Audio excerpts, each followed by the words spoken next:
This is என்னுடைய வாழ்க்கை பயணத்தில் 4வது நாள். மார்னிங் ஒரு 8:30 பக்கம் போல தான் எழுந்தேன். எழுந்த உடனே நல்லெண்ணெய் தேய்ச்சிக்கிட்டேன். அப்படியே சுட தண்ணியை குடிச்சிட்டு காலை கடைகள்லாம் முடிச்சுட்டு ஊற வச்ச பாதாம் பயிரை சாப்பிட்டுட்டு அப்படியே 20 புஷ்அப்ஸ் எடுத்துட்டு இங்கிலீஷில் லேர்ன் பண்ணுறதுக்காக ஒன்றுமே தெரியாத புக்கை ஒரு 2 பேஜை புரட்டிட்டு சுடு தண்ணியை வச்சு ஒரு குளியலை போட்டாச்சுங்க. குளியலை போட்டு வந்த உடனே அப்படியே மொபைலை பார்த்துட்டு ஒரு சின்ன சின்ன எக்ஸசைஸ்லாம் பண்ணிட்டு நண்பர்களே டைம் 11 மணிக்கிட்ட ஆக போகுது. காலை உணவுக்கு தோசை, தொட்டுக்க தக்காளி சட்னி, அதுக்கப்புறம் பொடி கொஞ்சம்.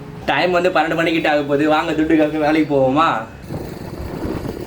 ஒர்க் முடிச்சுட்டு வீட்டுக்கு வந்தாச்சுங்க. டைம் 4 மணி ஆகுது. மதிய உணவுக்கு என்ன இருக்குன்னா சாப்பாடு, ரசம், தொட்டுக்க ஆனியன் ஆம்லேட். சாப்பிட்டு முடிச்ச உடனே என்ன பண்ணுறதுன்னு தெரியாமல் உட்காந்துட்டு இருந்தேன். சரி அதெல்லாம் எடிட் பண்ணலான்னு சொல்லிட்டு லேப்டாப் எடுத்துகிட்டு திறந்துட்டு ஃபோனை தான் யூஸ் பண்ணிட்டு இருந்தேன். அப்புறம் ஒரு 1/2 மணி நேரத்தை ஒரு குட்டி தூக்கத்தை போட்டுட்டு ஒரு 6:45 7க்குள்ளே வீட்டில் பஜ்ஜி சுட்டு வச்சுருந்தாங்க. பஜ்ஜியும் டீயும் குடிச்சிட்டு நண்பர்களே டைம் 7 மணிக்கு மேலே ஆயிடுச்சு. வாங்க துட்டுக்காக வேலைக்கு போவோமா?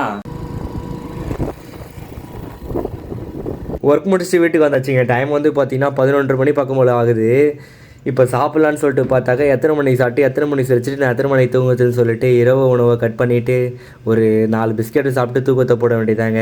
ஆனால் இன்றைக்கி ஒரு ஹாப்பியான ஒரு விஷயம்னா என்னுடைய 2 பேஷன்லேயும் என்னால் இன்றைக்கி டைம் ஸ்பெண்ட் பண்ண முடிஞ்சது. ஃபோட்டோகிராஃபிலையும் அண்ட் தென் இது ஒரு மோட்டலாகி. ஆக்சுவலி பார்த்தீங்கன்னா இது ரெண்டுமே ஒரு கண்டென்ட் போடலான்னு சொல்லிட்டு நான் யோசிச்சுட்டே இருந்தேன். இன்றைக்கி தான் பார்த்தீங்கன்னா கண்டென்ட்டை ரெடி பண்ணிவிட்டு போஸ்ட் போட்டுட்டேன். ரெண்டுத்தையும் பார்த்தீங்கன்னா இன்றைக்கி அப்லோட் பண்ணிட்டேன். அதனால் பார்த்தீங்கன்னா எனக்கு ஒரு ஹாப்பினஸ் க்ரியேட் ஆச்சுங்க. கொஞ்ச நேரம் ஃபோனை யூஸ் பண்ணிவிட்டு ஒரு 12:30 மணி பக்கத்தை போல் தூக்கத்தை போட்டாச்சு நண்பர்களே. ஓவரால் நம்ம டே 4ல் பார்த்தீங்கன்னா 843 வரைக்கும் ஏர்ன் பண்ணியிருக்கோம். அந்த ஏர்ன் பண்ணுறதுக்கு 8 hours 47 minutes பார்த்தீங்கன்னா ஒர்க் பண்ணியிருக்கோம்.